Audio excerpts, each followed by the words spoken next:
Hi Cancer, welcome to your weekly Tarotscope with me, Raphael from Reydiant.reality. It's an absolute pleasure to have you. Thank you so much for joining me. Thank you so much for being here. So, if you haven't already, please don't forget to like, share and subscribe to the channel. It would mean everything. If you are already a continued subby, thank you so much for all of your continued support. It really means the world. If you would like to book a personal tarot reading with me, you can do so on the email address below. And before we start, I would like to bless both of my decks with all forms of love, light, peace, prosperity and abundance, and I pray that the messages that come through are ultimately clear and concise and help you on your path to your highest vibrational good. So your destiny card is what the overarching or overriding theme or energy may be for the week ahead.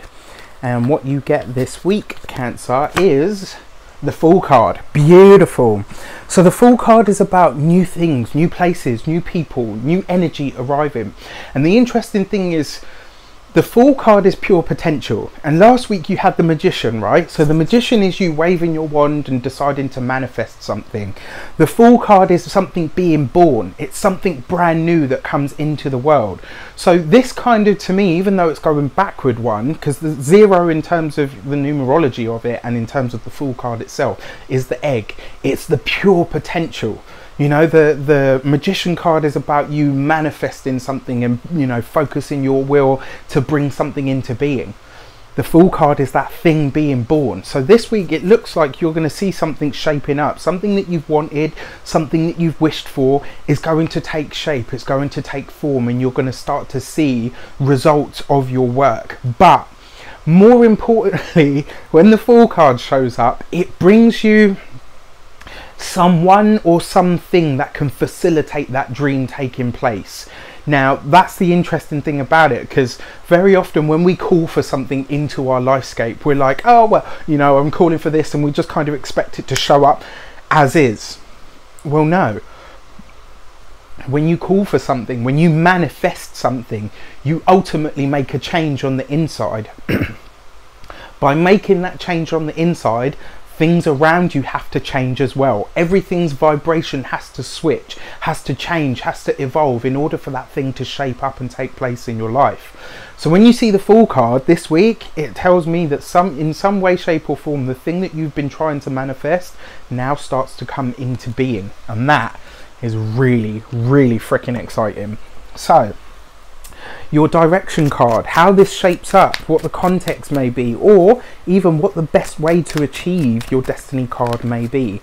And this week you get the Temperance card. This is about patience. So it's also about alchemy, which is all about blending things and taking a little of this and a little of that. But what it tells me, especially with the Fool card there, it's kind of like, just like what I was saying, don't expect it in a rigid form. You're going to have to be open, and you're going to have to be able to accept this thing or the person that's going to facilitate you achieving this thing. You're going to have patience, because they may well be very different to you, but ultimately it's for the highest good. It's for your highest good, and it's about your process of evolution. It's, you know, because you've got the Fool card there, which is about the evolution. You've got the Temperance card here, which is about spiritual alchemy, which is a kind of spiritual evolution. It's about being able to accept. It's about being able to transcend. So you're going to have to step out of where you are now. You're going to have to let go of what you were, bring forward bits of who that person was, of what that lifescape offered, and have your other hand open in order to bring in what is new and who is new. This is about blending things. You see the 2 cups there? That's about, you know, it's about the balance, but it's about the weaving of, right, I'm going to need some of this, the old self. I'm going to need a lot of that, the future self. And somewhere in between that, if I can combine the 2, I end up at this pure potential. I end up bringing into the world the very thing that I asked for in the first place. Cancer, let me know how this shapes up for you. I'm really interested. I'm actually really intrigued, because there's quite an interesting set of cards. You know, if you wanted to give them signs, this would be Aquarius and this would be Sagittarius.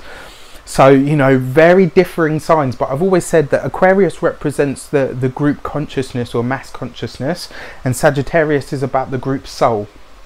So really, really interesting. Consciousness and soul, you know, past and present, it's all combining. What that means and shapes up for you to be, I'm very interested to know.